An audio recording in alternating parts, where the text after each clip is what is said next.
मेरे पति के देहांत के बाद बेटे और बहू मुझे वृद्धा आश्रम भेजना चाहते थे, लेकिन अपने पोते और पोती के लिए वही रही। लेकिन एक दिन बेटे बहू ने कुछ ऐसा किया कि मुझे जाना पड़ा। हेलो दोस्तों, मैं किशन और आज फिर एक नई कहानी लेकर हाजिर हूँ, जिसका नाम है बुढ़ापे की मजबूरी। कहानी अच्छी लगे तो चैनल को सब्सक्राइब शेयर जरूर करें। तो चलिए शुरू करते हैं। मेरे पति के देहांत के बाद मैं अपने एकलौते बेटे के यहाँ रहती थी। मेरी बहू का एक अलग ही रूप मुझे देखने मिला, साथ ही बेटे का भी। दोनों के मन में क्या है मैं अच्छे से जानती हूँ। वो चाहते हैं कि मैं वृद्धा आश्रम चली जाऊँ। उनके जाने के बाद मुझे ये सब देखना और सुनना पड़ेगा, इसका मुझे अंदाजा भी नहीं था। पर मैं मन मानकर अपने बेटे और बहू की बातें सुनकर भी यहाँ रहती हूँ, क्योंकि मुझे मेरे पोते और पोती दिखाई देते हैं। उनकी झलक पाकर मुझे सुकून मिलता है। घर के बाहर एक टिन की झोपड़ी में रहती हूँ। मेरी बहू को कोई दिक्कत नहीं हो इसलिए मैं घर के बाहर रहती हूँ।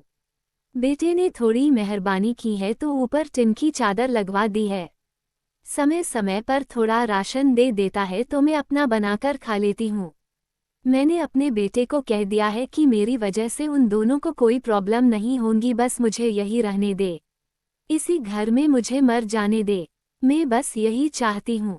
मैं अपने आप को खुशकिस्मत समझती हूँ कि मेरे बेटे और बहू कम से कम मेरे लिए इतना तो कर रहे हैं। मेरा बेटा सुबह 9 बजे नौकरी जाता है और बच्चे भी उसी समय स्कूल जाते हैं। फिर शाम को 6 बजे मेरा बेटा वापस आता है। बच्चे 3 बजे आते हैं। उन्हें आते जाते निकलते देख मुझे बड़ा सुकून मिलता है। मेरे पति के दोस्त जब कई दिनों बाद आए, मेरे पति के दोस्त थे, उनकी पत्नी का भी स्वर्गवास हो गया है। उस समय पर वो हमारे घर पर आया करते थे। उनसे हमारे अच्छे रिश्ते थे।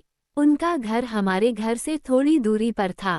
पैरों में समस्या हो गई थी, ठीक से चल भी नहीं पाते थे।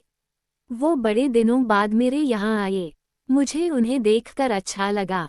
उनका हाल भी मेरी तरह ही था। बच्चे अब उनसे भी परेशान थे। आकर मेरे पास अपना दुखड़ा रोते थे और उन दिनों को याद करते थे। बुढ़ापा हम जैसों को बहुत रुलाता है।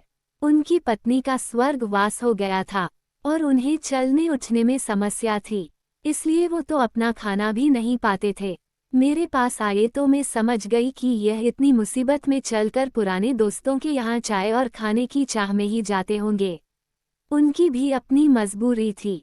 वो आए तो मैंने उनके लिए खाना बनाया और उन्हें खिलाया। मना कर रहे थे नहीं खाना, लेकिन मुझे पता था कि उनको भूख लगी है। बहू ने खाना नहीं दिया। मेरी बहू ने मुझे और उन्हें खाना खाते देख लिया। वो कुछ भी ना बोली।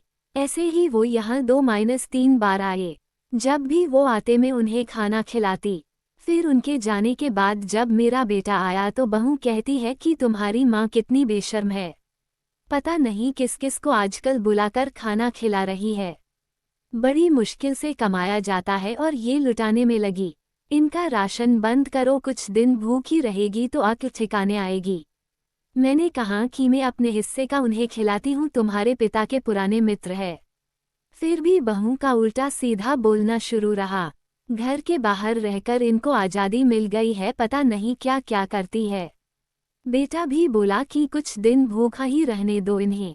मुझे मेरे बेटे ने घर के पीछे सीढ़ी के पास ले जाकर बिठा दिया, कहा कि अब यही बैठो।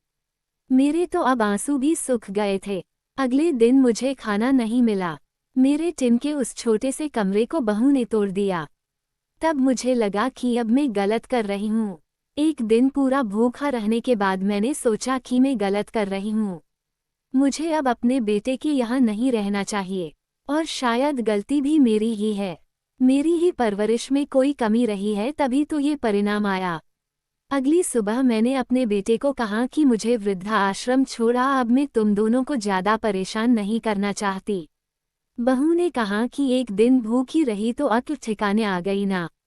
बेटे के चेहरे पर भी अजीब सी खुशी थी, जल्दी से तैयार हो गया मुझे छोड़ने के लिए। बहू कह रही थी कि आज की छुट्टी ले लो, यही आसपास मत छोड़ आना, कहीं 3 दिन में वापस आ जाए।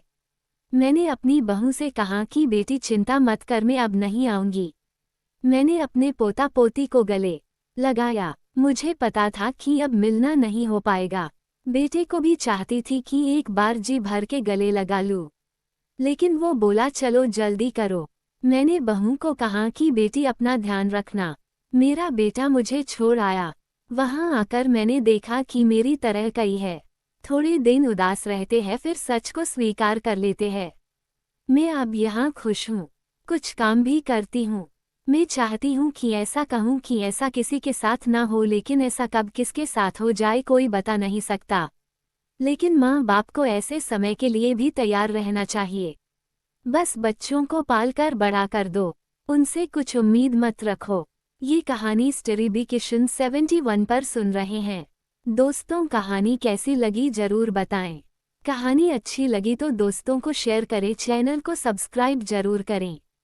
धन्यवाद।